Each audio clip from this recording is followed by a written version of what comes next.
per pupil spending. All of these numbers come from the end of the year report, so it's a very important document. We've had, as we noted, we've had, our auditors are telling us that the reports have been perfect. But because there continues to be public scrutiny over the end of the year report, I've initiated a kind of a different approach to the manner in which the town reports the spending that is made on behalf of the school. The committee knows that the school budget is a fixed number that's reported out at town meeting. But in addition to those expenses, the town expends funds on behalf of the school, and examples of those expenses are fringe benefits. That's the primary area that the town expends. So, knowing that there has been some variables or variance with that aspect of the end of the year report that the town develops, you have to remember the end of the year report is about 40 pages long. 38 of those pages the school department is responsible for. 2 of the pages the town is responsible for. So, and as I said, knowing that those have been variable, I worked with our auditor, the town's auditor, to develop what I'm calling a template so that each of the town's finance directors have a consistent path to reporting out those expenses. Remember, we've had 3 finance directors in the last 4 or 5 years. Each of them take a slightly different approach to it, and that's not right. There should be as little subjectivity as possible in the way the town reports out its expenses on behalf of the school. So I took the initiative, brought the auditor in, developed a template. So I just thought I would share that with you. And this way, I'm hoping that the town's finance directors can be consistent in the way that they report these expenses. There's quite a bit of detail here. You see examples on that first page of expenses. I'm going to just comment on the larger ones, just so you have a sense for the kinds of expenses that the town reports out. If you look at Schedule 1, that top page, you see business and finance near the top. It's row 1910. The town is reporting out numbers in the $70,000 range. And later on in this packet, you'll see the detail in the manner in which those funds were formularized. For example, in business and finance, the school department pays for its portion of the service agreements for the accounting software. Another example would be all of the checks. You know, remember, the treasurer prints the school department paychecks. The treasurer prints the school department's account payable checks. So all of these kinds of expenses do get reported out, and in that particular row, you see that the number that Mr. Tassoni has determined is in the $70,000 range. Moving down, you see another figure on row 1920, district-wide information management and technology. These are expenses that Mr. Tassoni has developed along with the town's information technology director, Gene Tworick. The costs of servers and computer equipment that exists in the town hall due to the school's needs, due to the school's use. Moving down about in the middle of the page, you see a couple figures in the $1 million range, or the $2 million range, and one of them, of course, is line 2000, employer retirement contributions, and the one below it, line 2010, insurance for active employees. So in line 2000, you're seeing the retirement costs, pension costs of school employees. And Mr. Tassoni literally develops this now on a employee-by-employee basis. And the same with health insurance. You can see that the school department is responsible for $2,300,000 worth of health care costs for FY08. Once again, Mr. Tassoni develops that number, and the detail is contained within this packet. Yeah, then you move down to the shaded area. The shaded area consists of numbers that pertain to debt. Debt for the Batchelder School, debt for warrants that are reported out at town meeting, You'll see debt and principal payments shown in these lines. I think the purpose for us in Excuse me, Carl, are those Sure. included? Why are they shaded? any shaded row is shaded because those figures are not included in the net school spending. Right. They are included in many cases in the per pupil spending, but not in the net school spending.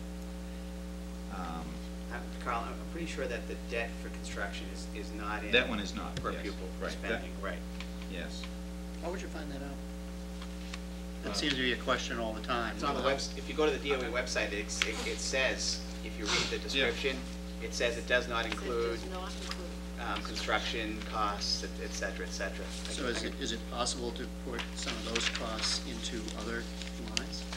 I mean, how do you determine what? Well, I have in front of me the DOE definition. So if the question is, remember there's a difference between net school spending and per pupil spending. If the question is about net school spending, the categories of spending that are not included in the expenditure per pupil are as follows.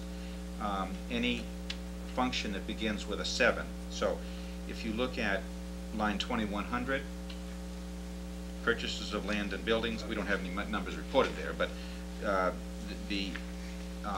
and anything that begins with an 8. So the 7,000 series and the 8,000 series, as the chairman indicated, long-term debt of school construction is not included in the per pupil spending. But it's still reported, and it's an important number to get accurate, certainly.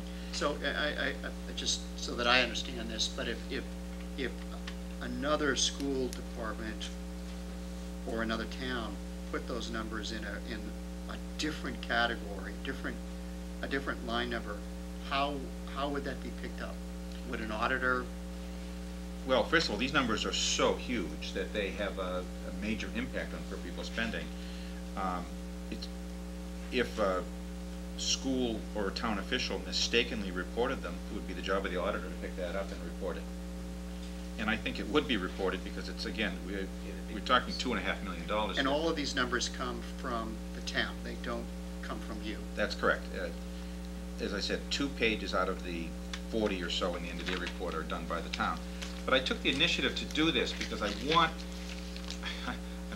there's so much scrutiny about this. I thought it would be useful if I took the initiative to assist the town in being more consistent with its reporting. And this was done in conjunction with the auditors. This is excellent because you said it sets a template for now and the future. And any changes made, you can just fit them in this template. The second thing that, that was just stuck out to me, and it's interesting to see that just between employer retirement contributions, insurance for active employees, and insurance for retired school employees, town's paying approximately $4.6 million for those 3 categories. And that doesn't include what they're paying for those categories for public works, for police, for fire. That's just for schools. And it gives you the sense of the enormity of this issue that is always being discussed, healthcare costs, retirement costs. All you have to do is look here, and it just gives you a really good feel for that. Cora, can you just clarify just on the retirement cost, because what does that cover? That would be two areas. It would include the primary area is Middlesex County pension costs that the town makes on behalf of employees who are subject to Middlesex County pension. And in the school department's case, those are basically our non-certified employees, or in other words, our non-teachers and non-administrators. So all of those folks are Middlesex County employees, and the town makes a pension payment on behalf of those employees, a matching number. The second aspect to that number, of course, is the teacher retirement costs that are made upon retirement to retired teachers. And again, the detail is here for anyone to see. And in closing, there are a lot of other details I didn't go through here, but everything from snow removal is on here. The portion of time that town employees spend on behalf of the school, we actually do that now. We ask them to provide a memo to the town's finance director saying, how many hours per week do you in general spend on behalf of the school department? From the director of health services to to the accountant in the assessor's office. All of that is in here. So we've taken a lot of care to get this right so we can move forward with consistent results, and I'm pleased that Mr. Tassoni has jumped right in and working with me on this. So just thought as a FYI, it would be helpful for the committee to see this. I have a couple of questions. See that the high school renovation costs ended last year, fiscal 2008. I'm just curious, do you know offhand when the Little School and the Hood renovation projects come off the books? Oh, I don't. Okay. I don't. If you could look into that, just be Sure. interested in knowing when those Yeah. when those came off the books. And obviously the batch we just started, so You're looking at the long-term debt page. right, the Yeah. long-term debt page, yeah. As you can see, we're still paying for items such as the high school roof, which was done at least 10 years ago. So there's all of the interest and principal for all of this debt service is shown in our report. I think the other interesting thing is we're spending, I believe this is right, $210,000 a year, no, excuse me, $305,000 a year for modular classrooms. It looks like to me you can renovate a school for $305,000 a year here. I'm looking at, Yeah, patch, look at the little school renovation, 170, the Hood School renovation, 245.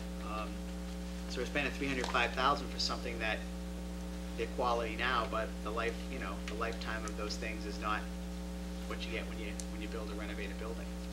Obviously, we had to act and get those modulars at the time, but those are difficult decisions to make, and I think expenditures to make. But I think this is great to have this, and moving forward, it's pretty clear what the categories are and how they have to be filled. There's a charge in there, $65,000 for DPW for trash pickup. Yes, that would be, each of the 5 school buildings have dumpsters. They pick up our dumpster. Well, the town negotiates the contract. Okay. And JRM then determines by tonnage what the school throws out for both recycling and refuse. Any more questions on the end of year report? And Carl, you want me to sign this before you? Yes, please. I think you had it. A quick comment. Sure. Kyle, you were mentioning the debt, and that's not part of the DOE, but when we spend the debt and we refurbish the school, we increase the assets of that property, and then that property is included in the depreciation, I believe, and there's a line in the DOE for the cost of plant and building. Yes, there is. Okay, so even though we're not showing $10 million worth of debt or anything like that, the cost that we've spent for that debt is included in the DOE. Yes, and I think that to take it one step further, we do report on the principal and interest payments every year. What we were noting, though, is it happens that the principal and interest payments are not included in the per pupil spending formula. But the depreciation of the plant and facilities are, Those are reported in the report, yes. and they're part of the per student spending. I don't believe principal and, no, I don't believe so. Okay, I'll check on that, but it's my understanding that it isn't. all right. It's certainly We'll check. reported, though. Yeah. The only other department missing is water. We do pay our own water bill, right? Yes, that's a direct payment. Okay. So the the school town doesn't pay budget. that. It's a direct payment. We cut a check. Send out. We get billed quarterly, just like homeowners. It's like homeowners. Really? Okay. So we'll look into that per pupil spending and Yes. see what's in there. No staffing changes, David? No. Report? And no bids and donations. Subcommittee updates, anybody have? Other than What's fiscal, our last meeting? I attended a fiscal advisory committee meeting. They're basically still working through the ideas they're going to pursue and recommendations they're going to make, and that was the main extent of the last meeting, and also the fire chief. The chairman of the committee has basically extended an invitation to anybody from any of the departments, chiefs, if they want to come in and meet with the committee at any time. So the fire chief was at the last meeting, talking about the fire department issues for about an hour, ALS, staffing, etc., overtime. There were no specific, decisions that came out of that, but he was just here to address the committee. and they're gonna continue to meet on a fairly regular basis.